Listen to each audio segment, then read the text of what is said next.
Jadi ini soal Perpu ya, Perpu nomor 2 tahun 2022 tentang Cipta Kerja ya. Jadi saya kira kan posisinya begini, kita ketahui bersama mungkin di DPR itu bahwa Perpu ini sudah masuk ke DPR, sudah ada pembahasan di Baleg, jadi sudah ada putusan tingkat pertama bahwa di Baleg sudah disetujui.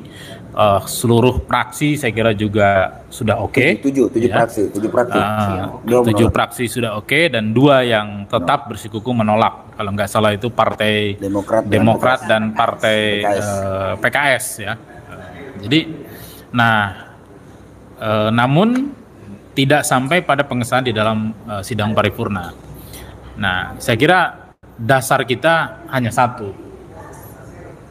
Itu adalah konstitusi negara kita, yaitu Undang Dasar 1945, dan itu sudah sangat terang bagaimana dijelaskan di dalam pasal 22 ayat 2 itu kan sangat terang saya kira. Jadi berbicaranya berarti ya sudah, ini adalah batal, undang-undang ini sudah tidak bisa berlaku gitu. Dan saya kira sebagai presiden harusnya Pak Joko Widodo ya serta-merta mencabut itu, membatalkan itu dengan undang-undang. Ya, karena apa? Itu sudah gugur saya kira ya. Dari argumentasi yang dijelaskan oleh pemerintah ketika akan membuat Perpu ini kan kegentingan memaksa. Nah sekarang syarat itu sudah sangat nampak tidak ada kegentingan. Jadi saya mau mengatakan begini, bahwa argumentasi apa yang saya sampaikan, apa yang kawan-kawan sampaikan, bahkan para pakar ahli hukum tata negara juga sudah mengatakan bahwa menerbitkan Perpu itu adalah satu tindakan melanggar konstitusi, satu tindakan anti demokrasi sebenarnya, dan itu mengangkangi, tidak menghormati, melecehkan Mahkamah Konstitusi sebagai satu lembaga negara, lembaga tinggi negara saya kira gitu ya. Nah artinya apa? Ya kita bersyukur sekarang itu, kaum buruh tentu bahagia. Saya kira ini adalah juga bagian dari satu anugerah bagi kita ya. Secara otomatis itu undang-undang ini saya kira tidak berlaku gitu. Itu pendapat saya, dan itu banyak diperkuat oleh para ahli hukum saya kira. Kebetulan saya bukan ahli hukum, hanya mimpin gerakan buruh gitu ya. Tapi kita membaca, belajar hukum, kita membaca konstitusi, dan kita juga mendengarkan bagaimana pendapat para pakar tentang ahli hukum yang mengatakan ini adalah batal. Karena apa? Di dalam pasal 22 ayat 2 itu sangat jelas dalam sidang berikutnya. Nah, sidang berikutnya harusnya kan di tanggal 16 kemarin gitu.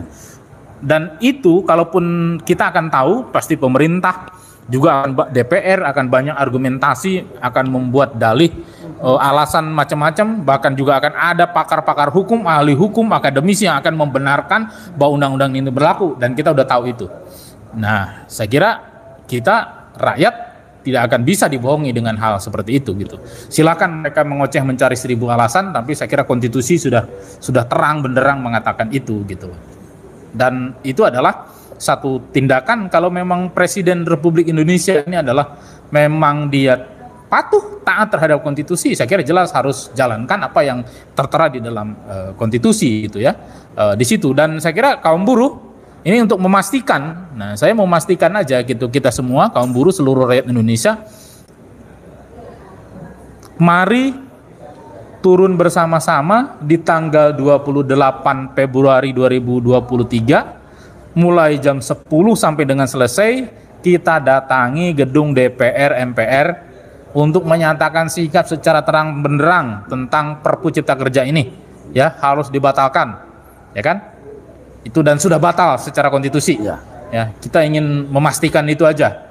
Ya, saya kira nggak ada lain lah gitu. Dan kita kenapa begitu yakin? Saya kira sudah ada 13 serikat pekerja serikat buruh prinsipal yang sudah melakukan gugatan terhadap Presiden Republik Indonesia tentang perbuatan melawan hukum karena menerbitkan Perpu Cipta Kerja. Kita uji ya sebagai orang taat hukum, karena bagian tindakan kita sudah jelas.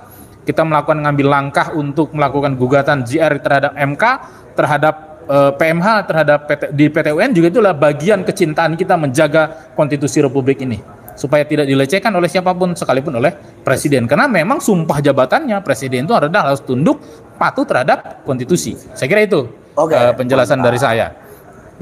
Yang paling penting adalah ya gerakan buruh, gerakan rakyat nggak boleh berhenti untuk menolak Perpu Cipta Kerja ini. Karena apa? Saya kira pasti akan banyak 1000 alasan yang akan dikeluarkan oleh pemerintah untuk membenarkan ini walaupun sudah melanggar konstitusi. Terima kasih.